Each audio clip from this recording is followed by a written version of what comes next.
Welcome to episode 12 of the Book Writing Journal. Firstly, thank you so much for continuing to watch this very, very long book writing process. Oh my God, I thought I was done at V1 of the proposal, but here we are. I'm actually at version 3. Could you imagine? 100 pages, 30,000 words, version 3, everybody. So in this update, I'm going to talk about the perception shift or the perspective shift that everybody tells you comes, but you won't know it until you're past it. I'm going to talk about that. First of all, I'm going to explain a couple of terms that I'm going to use in this update, and I'm going to call out a big thanks to a few people. So I'll start with the acknowledgements first. Patty Hall, you are my absolute rock, and your Story House program is incredible. It's not just the program, it's the community. I'm going to share more about that. Louisa Deasy, your content on YouTube has really helped me to finesse. I wouldn't have been ready for your content earlier, but I'm ready for it now. And I was really glad that you've been posting some of the nuggets about what's important in proposal writing. So thank you to you as well. And Patty, it's your community. The community of story housemates. I've had Ken Bechtel help me after V1 of the proposal. I've had Dr. Erin Baker in the wings also championing me as I've been going along through this journey. And there's been other story housemates who have not been in my cohort, but who have been really helpful for me in understanding more recently the perspective shift that I've come to, which is going to be the essence of this update. So let me first talk about what I did since my last update in August last year. And that is exactly what I said I was going to do. So I took myself off to Bali, as you do. I went on holidays with mum and dad for 2 weeks. And in the afternoons, I sat by the ocean, and it sounds glorious, doesn't it? I sat by the ocean and wrote a book. It's really, really not that exciting. I sat down with an ocean view and I plugged away at the proposal.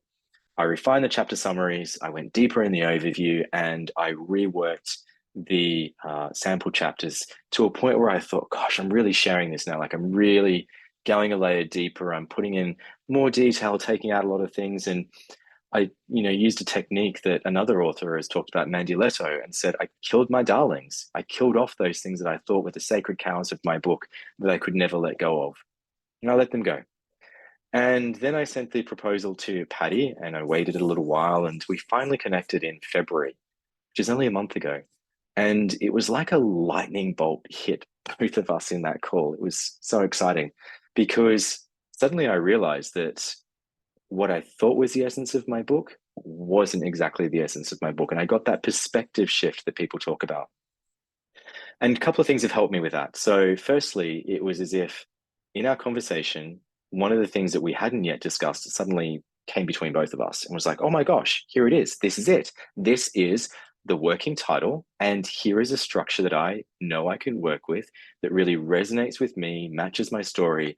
And yeah, this is what I'm talking about. So the new working title, I'll share it here. It's Unheard, so un in parenthesis, heard, an unlikely adventurer's quest to be seen.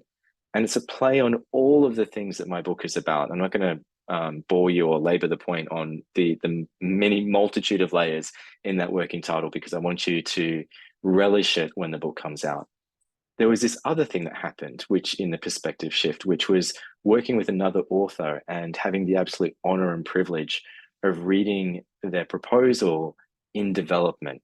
Now, sometimes authors will share their proposal so that you can see where it's at when it gets to agenting. I had the honor of being able to read one that was still in development. And through that process, I was able to see, oh gosh, oh wow, I can see that this version of the proposal looks like my version of the proposal a year ago. And I wasn't clear. And, this author has been so gracious and so humble in saying that they aren't ready as well. But, I'm suddenly able to see that the journey that I've been on, the journey that other people go on, but when you're doing it alone and you're doing it by yourself, you don't get that perspective. So the real gift for me of Story House has been working with the Story Housemates and being part of a community where people have vulnerably shared their book writing journey and also have opened themselves up to feedback in ways that feel really uncomfortable, if I'm really honest. but it's been a rich, rich experience because not only have I obtained feedback that I couldn't have hoped for, really, it was such amazing feedback. I've also had the absolute privilege of seeing my own journey reflected back to me through other authors' journeys as well. And that's really what's helped me get to where I'm at right now in my book writing process, is to say I was there and now I'm over here. And this place over here is a place that I saw other authors get to. And I wondered, how the hell did they get there? And it's not something that you can plan for. It's not something that I feel you can, there's no process for it. It's about you. And so let's talk about that for just a minute. So what is really shifted for me to get to the essence of my story? Well, I had to get out of my own way. I had to stop making the story about me. And of course, the story is my story, but it's not about me anymore. The story is in service to the readers who will read this story, and I'm really clear about what that message is. It's also a story that I was very uncomfortable about connecting to because I was trying to make it about this hearing thing. That's only part of my story. The real essence of my story is a story of a young person who grew up with so many perceived limitations. They weren't real limitations, but they were definitely perceived and imprinted. Partly it was about sexuality, partly it was about deafness, but ultimately, this story, this book, is about my journey to finding myself comfortable as a gay man who had a recognized disability and how I overcame the traumas of my early life, as well as how I was able to get out of this really kind of shut down space that I was in to a place of free flowing feelings. And if you look back at some of my earlier videos, you will see the difference in how I show up in those videos to how I show up today.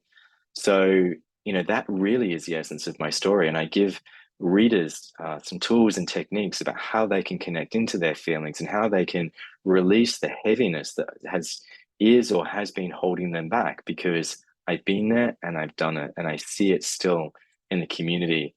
Some of that heaviness with people that I come across through different ways, whether that's through coaching or through connection or through breath work. So there we have it. Massive perspective shift on this isn't about me. This is actually in service of the reader. Where I was a year ago was not a place where I could feel comfortable about what I was putting out into the marketplace, but I'm absolutely crystal clear about that now. And I'm really confident that this version of the proposal that we're getting to for mid-April and circulation is exactly what this book needs to be, is exactly the story that needs to be told. And it is in service of people who will read this, and I hope get some really significant support from it. So thank you so much for continuing to accompany me on this long journey of book writing. And I can't wait, as I say always, to get this book into your hands. So thank you.